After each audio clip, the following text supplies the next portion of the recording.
Good morning. Good morning. Sorry, I was distracted. Just got a text. How are you? Good morning, everybody. Welcome.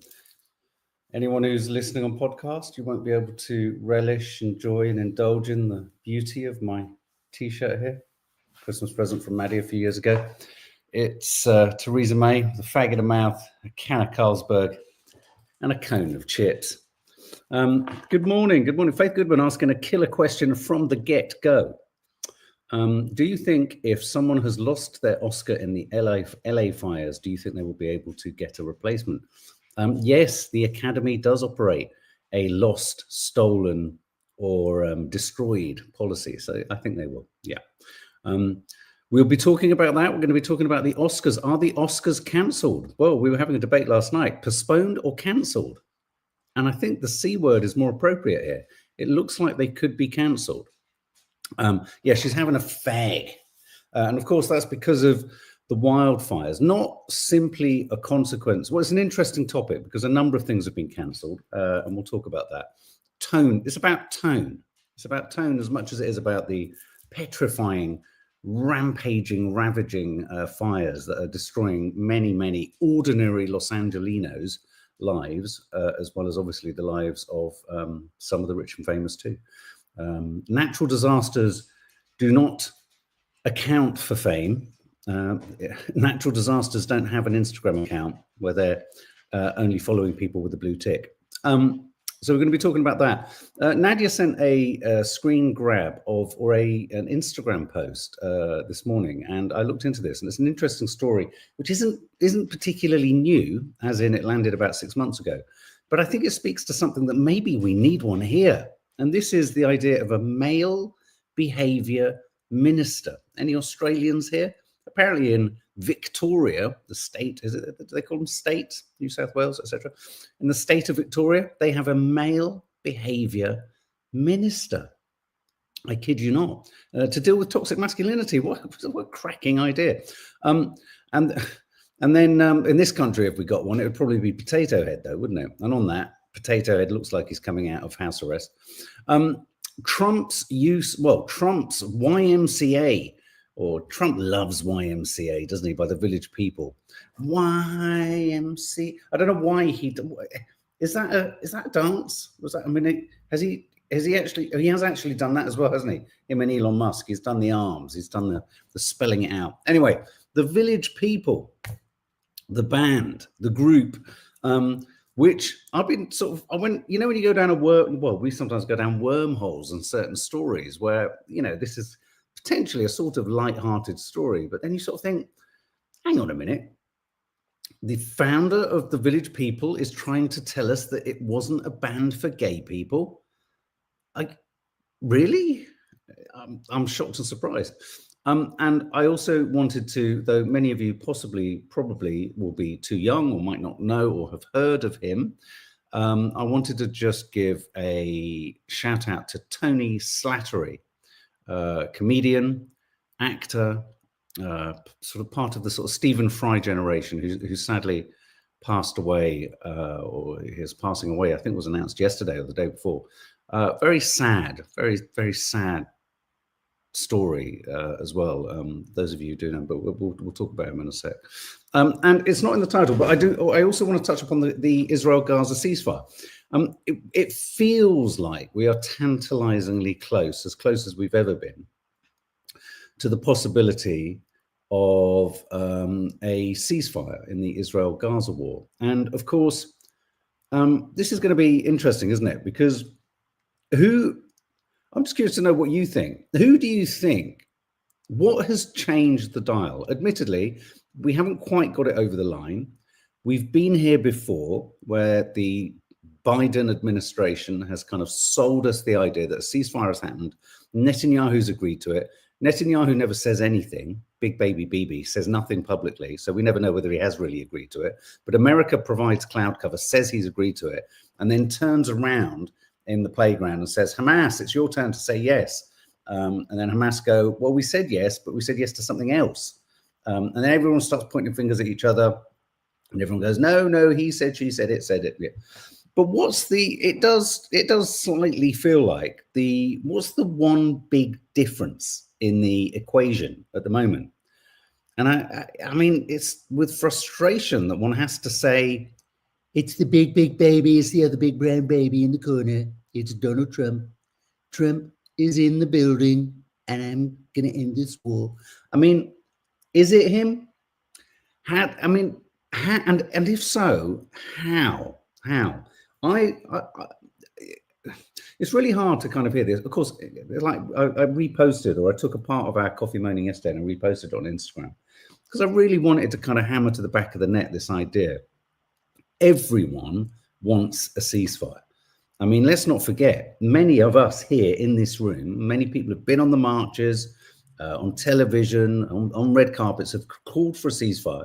If you've called for a ceasefire, you've somehow been characterized as a terrorist and a hate marcher and some kind of awful individual. So thank God we've kind of seemed to have finally got past that odd conflation of evil with calling for a ceasefire. So we all want a ceasefire. I think it's a given. But what we mustn't be drawn into, and this is the classic, and let's not forget, over the years, almost over the months of the Israel-Gaza conflict, I've gone to great lengths to draw the comparison between Israel and the tyrannical behaviors of a narcissistic toddler. And in the game, in the sort of, in the playbook of narcissism will be this within this ceasefire thing, which is, so you don't trust the ceasefire, or you don't quite like, so you were never really interested in a ceasefire in the first place. So don't be drawn into that. Don't be drawn into that. Be drawn into the fact that this guy, who I find one of the most hideously objectionable individuals in the world, this is Ben Gvir, the far right guy, who's really been like that sort of, just, like in Tom and Jerry, you have the devil and you have the angel. This guy is like the devil on BB, who, let's face it, is also a devil on his shoulder, just whispering sweet nastinesses into his ear. It's really hard to find a photo of this guy where he looks calm. There he was in his much earlier days. He was once part of a recognized terrorist organization. If we want to talk about terrorists, he was once designated a terrorist, and he's in government. He's in government, which is curious, isn't it? So you got him. Really hard. Look, every image you go for, he's shouting. He's always telling someone off, or he's screaming. He's obviously got a mask, so he cares about his health for some reason. Look, in your face. Look, argy-bargy, isn't he? It literally looks like his eyes are going to explode. He's like a chihuahua. I was saying yesterday, so much fury in a small animal that it makes their eyeballs pop out. I mean, Christ almighty. Good morning, Dina. You'll have loved what we've been saying so far. Let me just show these images to you, Dina. Maybe your eyes will pop out. Look, here he is. I was just saying, it's really hard to find a photo of this idiot where he's not remonstrating, arguing, shouting, screaming. God, I bet he's a pain in the neck to be around, don't you think? He literally looks like he's going to blow up. So, we're hearing, Blinken standing there going, well, we're going to get there. We're going to get, we've got Biden. We've got the unedifying prospect of Biden being able to claim all these white American politicians, including Trump. Well, it's not really white, is he? Sort of orange. But they're all going to sit there and all going to go, there you go. You silly Middle Easterns. Oh, you just couldn't get this shit together, could you? And in a day, why is it all happening as one president goes out and another one comes in? I wonder, and I was texting a friend this morning about this, and I was thinking, and when he was suggesting, there's no way BB the giant baby is going to suddenly step towards or allow a ceasefire unless he's been given, I believe, some huge behind the scenes guarantees. You don't go from the language, the attitude, the genocide that they've committed, the war on 86,000 fronts, and then just suddenly go, yeah, all right, yeah, no, we'll have a ceasefire. Unless someone in Trump's, and let's not beat around the bush, Trump has been announcing on his Truth Social every single candidate that he's kind of put in posts. And all of the ones that are going to deal with the Middle East are huge pro-Zion, Zionist. There's not a shred of doubt about their positioning on the Israel-Gaza crisis. Let's not forget, Donald Trump has been funded to the tune of how much? 200 million, 250 million now, I think, from a woman, a donor, who has sort of part of her deal was make sure that you let Israel annex the West Bank. So whilst we're going to be presented with the list of terms, I'm going to read out what Reuters has kind of released as the terms that allegedly are being sort of talked over. We could get an announcement today. Whilst these might be the terms of the ceasefire, a ceasefire doesn't end the oppression, the subjugation, and potentially the continued erosion of a Palestinian state, the West Bank, and the Palestinian people. I think there's a lot of people in the West, a lot of principally white people who are middle class, are going to go, oh, let's not say tar. Let's say, hey, Guy, yes, Tiffs?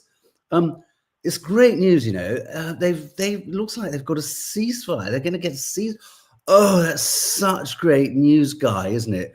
Oh, maybe we don't have to do that raffle now. We can sort of stop worrying about it. I mean, oh, thank God. I mean, I've just felt, maybe we should post something and say, oh, ceasefire. Hey, how do you think that will float, Tiffs? I mean, we haven't said anything at all since, since it started. Yes, but now it's clear. Do you know what I mean?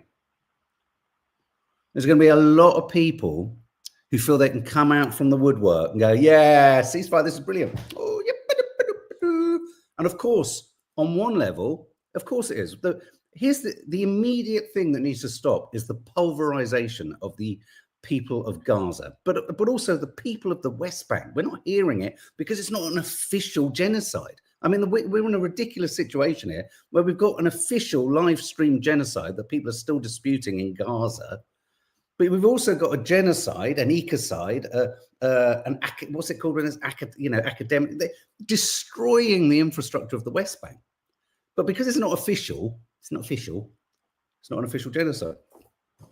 So we want that to stop. Of course we do. But before October the 7th, and this is the uncomfortable truths, guys. When I heard Sawalha Braverman being given airtime on LBC yesterday by that hopeless little twat, Tom Swarbrick, I thought, unchallenged propaganda coming out of her mouth when she said, totally unprovoked October the 7th attack. Now, the attack was an eruption that was destructive and is to be condemned, and the death of any innocent people is to be condemned. But the idea that October the 7th happened in a vacuum and that there had not been 70, depending on your perspective, it happened from a standing start. We've talked about it many times. We've talked about it so many times. And I can't even believe there are still people wanting to pretend that let's equate the Gaza crisis with Israel to Game of Thrones. What Sawalha Braverman was saying there was like a battle in episode 6 of season 4. That was the beginning of the series. No, there were season 3, season 2, season 1. And in Gaza and Palestine and Israel, there have been countless seasons stretching back tens, hundreds of years, you could argue. So when we hear ceasefire, whilst we hope it stops the pulverization of innocent people, in Lebanon, there was a ceasefire, and Israel broke the ceasefire terms over 552 times. So it doesn't guarantee anything. It doesn't guarantee anything because a ceasefire for Israel is basically, okay, we'll stop for a bit. That's what a ceasefire is for Israel. We'll stop for a bit. We've mown the lawn, which is the language they use. We've mown the lawn. I mean, Blinken made a comment yesterday, which I thought, this guy's got to be vaguely intelligent, hasn't he? To be, foreign secretary, he's got to have a vague. He said, he almost seemed sort of perplexed by this. He said, what's remarkable is Israel have eliminated Hamas, but they've all been replaced. Yeah, possibly because you've destroyed the entire country. You've removed all hope, all prospects, all livelihoods. Most people's parents, no shit, Sherlock. That's what radicalization is. That's how you create terrorist groups, by giving them no choices. The people of a population, you've got to give them choices. Unless you give the people of Palestine choices, they will keep turning to the more extreme options. I mean, is this logic? Is this what is this? This is COD psychology. This is the kind of psychotherapy a 3-year-old baboon could work out.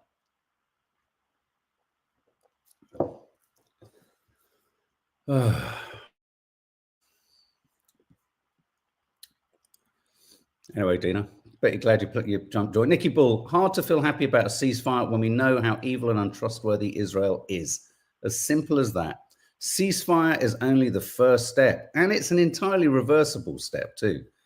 Yes, we want the freedom of the hostages. We want the hostages freed, and yes, we want all of the hostages that Israel holds freed too. Didn't hear about those hostages, did we, before October the 7th? Didn't hear about those hostages. No, because they're prisoners. Because it's different, you see, because the way in which Israel has you think things is Gazans are savages, whereas Israelis are civilized. And where Gazans take hostages, we take prisoners, even if they're a 4-year-old child holding their orange juice going into court. I kid you not. They have Israel is a nation that is so sensationally screwed up in the head that they charge toddlers. I mean, come on. What can we do with that? And yet it's run by an enormous toddler. And now there's another enormous toddler in the White House. DP says it as it is. The West Bank has a ceasefire, but the people are oppressed and killed there anyway. It's like this ceasefire word, we're all going to rue the day we called for it. I promise you. Because it allows everyone who hasn't got on board with this crisis to not get on board with it ever again. And it allows those who've kind of, called for it to be told, well, aren't you happy now? Telling you now, watch this word ceasefire. It's a googly. It's part of the plan. It's part of the propaganda. It's part of the kind of the dark arts of selling us a pup. And ultimately, continuing, as I said, you don't need to be genociding in the most overt way to destroy a population. So there you go. You can't I know, Dina, but most people talk in these terms. You can't call a ceasefire because you need two armies. You can't call it a war. Of course you can't. I mean, it's not an equivalent. There isn't an equivalence.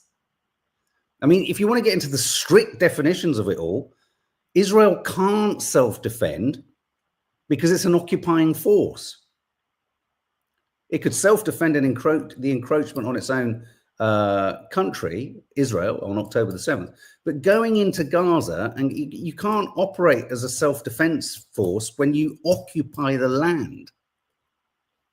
And when you are an occupying force, you, believe it or not, you have international rules that you need to abide by, none of which Israel has abided by. So Dina's absolutely right. You can't have a ceasefire when it's not a war. It's all smoke and mirrors. It's all smoke and mirrors. And we're going to have to put up with the interminable drone of Donald Trump being the genius who, even if Biden's in power when this happens, just by the skin of his teeth, we're going to have Trump forever and a day telling us what a dude he is. It was all because of me. I just shone my orange glow over that side of the world, and everybody just went, we love you. We love each other. It's just fine. Anyway, I talked about that a lot more. But anyway, it's important because the terms of the ceasefire are coming through. I won't read them now. You can go online. You can find them. Let's talk about Donald Trump and YMCA. I have to confess, a song that has driven me mad from the first moment I heard it back in, when did it come out? 1970s? I remember as a kid thinking, I hate this. And I love dance music, I love funk, I love disco, but YMCA drove me mad. What other classic village people? So here, let's see an image of these guys. So here we go.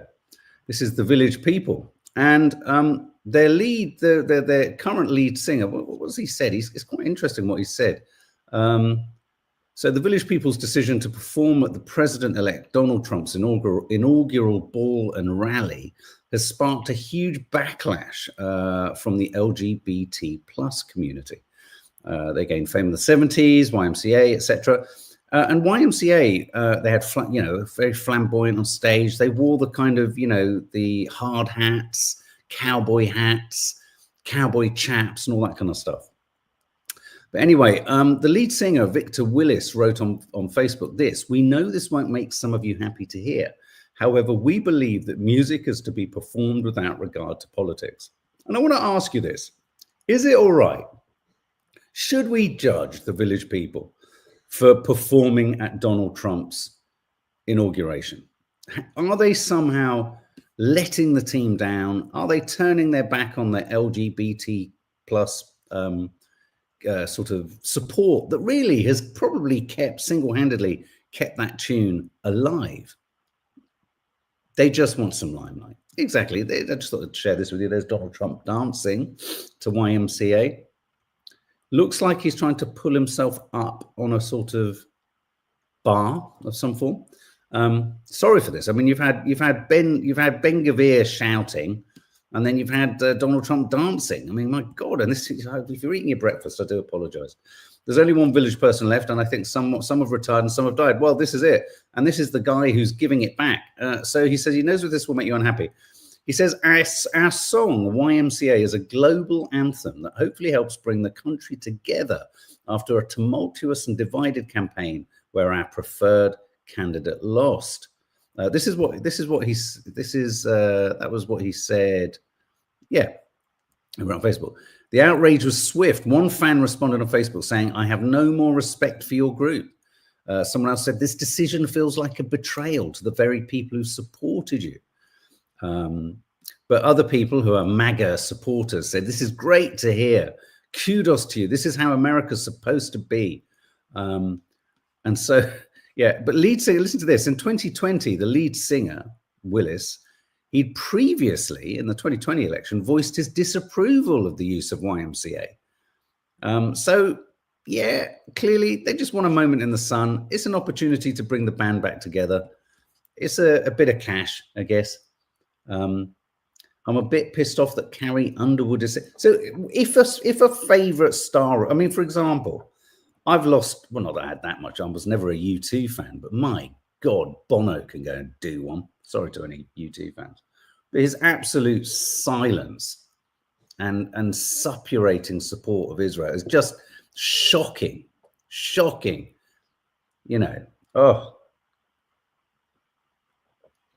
Carrie Underwood is total Christian far-right MAGA, no surprises there. Michelle Obama, yeah, what is this story that I keep hearing on the back burner? Michelle Obama isn't accompanying Barrett to the inauguration. I respect that she's standing on business. Oh, so she's not appeared. She's not gone to quite a few different things. I was wondering whether there was trouble in the Obama camp. Bono is so disappointing. Corporate America is going full MAGA, aren't they, MeTube? I mean, there's even talk of Elon Musk buying, TikTok is about to be banned in America. Christ, what is everyone going to do? I mean, all those American TikTokers, what are they going to do? Unless China sells the American, if you like, franchise of TikTok to someone in America. And who's come out as a lead possibility? Elon Musk, the other guy who dances to YMCA, a little bit like one of his robots, doesn't he? Yeah, Faith Reese, that's right. Faith is right on that. Michelle was the only wife not at the Jimmy Carter funeral. Is it a kind of absolute no-go if the Trump is there? Did anyone else see, sorry, going off on a tangent, but that's what we like about this. Did anyone else see at I think it was at Jimmy Carter's funeral, yeah, Mike Pence standing up to shake, very dignified, whatever you think of Mike Pence, having to stand up. His life has been torn apart by Trump's shenanigans. He stood up and shook Trump's hand, but Pence's wife didn't. God, blimey. Where is Theresa May now? I wonder if she is having a fag and a beer and a bag of chips. I'm really looking forward, Epsington says, to non-USA TikTok. Good to see more cultures. Yeah, that's a good point. Yeah, a bit more diversity. Erin Bullimore, how are you? I hope you're well. To say that music isn't political is to ignore its long history and a powerful tool for political activism. Well, let's look at Bob Dylan. New film out this week. Nanny Di. Do you fancy seeing it? Music is often an expression of political and social frustration. It's entirely political. I think that what's weird about this one, Erin, is that it became sort of socio-political, didn't it, YMCA, for the gay community. There are so many aspects of this that get confused because he goes to great lengths to say, I think this was back in, he said the assumption, this is what the one member of the Village People said. He said, I've said it numerous times, there's a false assumption based on the fact that my writing partner was gay, that the first Village People album was totally about gay life. He said this assumption is also based on the fact that the YMCA was apparently being used as some sort of gay hangout. The song must be, so therefore the song must be a message to gay people. He said, when I say hang out with all the boys in the song, that was simply 1970s black slang for black guys hanging out together for sports, gambling, or whatever. There's nothing gay about that. This guy is really pissing on everyone's parade, isn't he? Or he has done since 2020. Bob Dylan, Alison Barber, Zionist, absolutely, wrote a song about something to do with support. I don't know. There was one of his songs, I can't remember, so it's pointless me saying. Yes, you're absolutely right. Oh, God. What can we do? Well, how can we escape this torpor? Anyway, just in case you need it. Oh, YMCA. There you go. So I think Village People, they're doing the gig. It's a bit of cash in the pocket. They probably got a huge bounce on Spotify. It's another moment. There's only one lead singer left in the band. It's going to be interesting to see them perform if there's only him. Is there going to just be him with maybe he's going to take is it Victor Willis? Maybe he's going to take a Stetson off and then put a hard hat on and then a Stetson. He could try and be lots of people. Young Men Christian Association, YMCA. Yeah. Village People, you see, for me, the Village People always remain, I thought it was referring to Greenwich Village, hot spot of back in the day, gayness. Reese Roberts, I also think Trump, when first inaugurated in 2016, people still found him repellent, but there wasn't as large a scope for his cult-like presence. Does anyone else think, let's just ask this question. Someone mentioned this the other day. I think it was Scaramouche, who I like Nadia. I've got a huge fat crush on. Does anyone else think that if the Democrats and all the legalities hadn't gone hunting after Trump in the way that they did, charge him, get him in prison, get him in jail, digga-digga-digga, he was just playing golf on his own on a course, do you think he would have? I don't think he would have gone for it.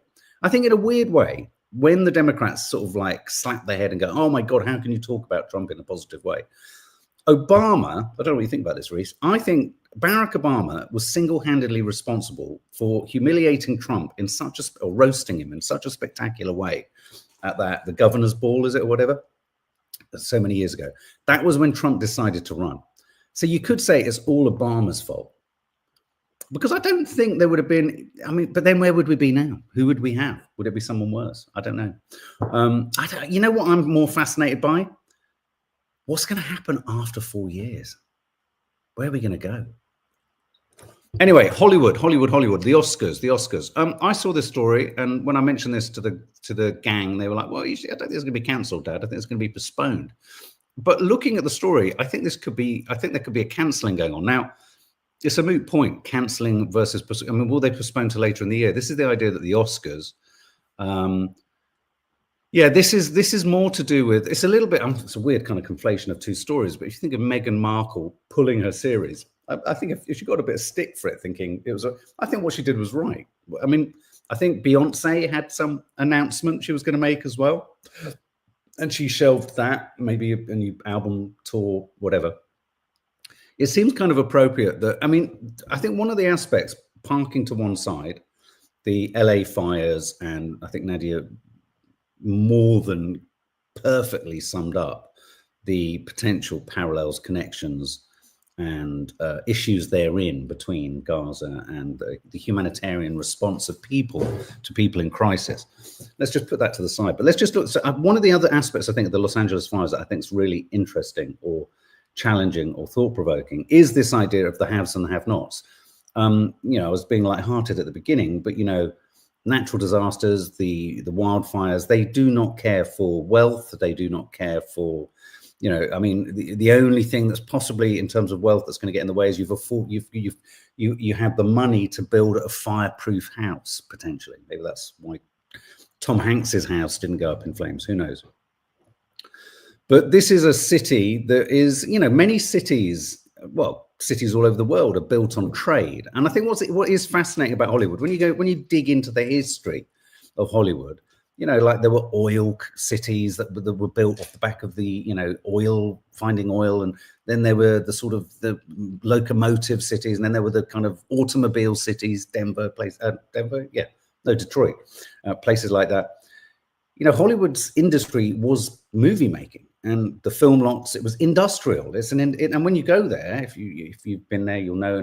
But if you go there, it's very, you feel it's an industry. It's one of its charms, I think, is that yes, it's an industry, but it's a creative industry, and so you are reminded of this industry everywhere you go. Whether it be filmmaking, the hoardings, the studios, the studio lots, adverts everywhere. Agencies, casting agencies, you name it, post-production facility houses, everything, everywhere. And because it's also home to Hollywood, so many films are made there. So you literally walk around Hollywood and Los Angeles. Generally, it's like being in a film set. But that doesn't speak to the fact that it's full of extraordinary poverty, the haves and have-nots. I've heard in the last sort of 10 years or so. I think the last time I was there was about 9 years ago. The contrast between, the almost shanty towns that have grown up, on Sunset Boulevard, all over the place. They've reached far beyond what's the name of the awful street where all of the homeless people go. We drove down it once, and it was bleak, and it was eye-opening, and it was shocking. So, and in a weird way, because there's so much wealth, it contrasts the poverty so dramatically. Skid Row, thank you, Alan. I always forget that, Skid Row. So this is the idea that they are going to cancel the Oscars. They are potentially going to stop them. So, Oscar nominations are due to be announced. Because we're in the midst of award season. Nominations for the Oscars, other ceremonies, the premiere for Meghan's new Netflix series, all these things have been pushed back. The filming of various series has been pushed back. And the feeling here by the Academy itself, that runs the Oscars and does the Oscars, the Critics' Choice Awards, they've been postponed by 2 weeks to the 26th of January. There's a feeling that even a postponement could tonally be off. And I don't know what you think. I don't know what you guys think. Could there be a moment of, it does generate a lot of employment. That's a good point, Reese. But, when is going to be the right time to kind of get back up and sort of, talk about what seem like almost irrelevant kind of frillinesses of celebrity and Oscars and all that kind of stuff. So there is a real discussion going on. There's a real feeling that the production and the kind of, the organization of there's even things like the BAFTA Tea Party that happens in America, which is like, the BAFTAs are being announced today, that they have their sort of stateside sort of parties, and there's lots of, we are in the epicenter of award season, screenings, films, Academy Award members, they're all voting on films and doing all the kind of bits and bobs and all that kind of stuff, so it's going to be an interesting one. It's interesting seeing the city trying to cradle an understanding and sort of empathy for the ordinary citizens of LA. And yet the industry that sort of city is not built on solely, but has been built on historically. How does it carry on? How do you carry on with celebrity? And we are still, I think, by the end of today, there's still the possibility of the wildfires being activated by some strong winds today. So finally, Tony Slattery. For those of you who don't know him, let me get a picture of him when he was younger. Sort of stand-up comedian. I had the great fortune when I was 17, 18, don't know how or why. This is how I remember him, of being in the audience for a show. Do you remember Whose Line Is It Anyway? Whose Line Is It Anyway? TV show, stand-up sort of improvisational show where 4 kind of people would stand on a line and they'd be presented with different kind of topics and dilemmas, and they'd have to kind of improvise. It was incredibly entertaining. Now, when you went to the recording of a show like that, like many shows, you see half an hour on Channel 4 back in the day, but actually they were performing for a good 2 hours. And I have to say, Tony Slattery was there on the 2 occasions I was there. Loved Whose Line Is It Anyway, hosted by Clive Anderson, who I love too. And he was so funny, but there was a great sort of fragility to him. Very good looking young chap. And of course, he part of the Cambridge Footlights. There he is in the back next to Stephen Fry. Here he is again, Emma Thompson at the front there, Stephen Fry. And look, there's Jennifer Saunders alongside him there, part of that Cambridge Footlights crowd. But then in more recent years, he did a documentary about his battles with depression, his addiction issues. I think he said at one point he was at his worst. Hugh Laurie in there too, yeah.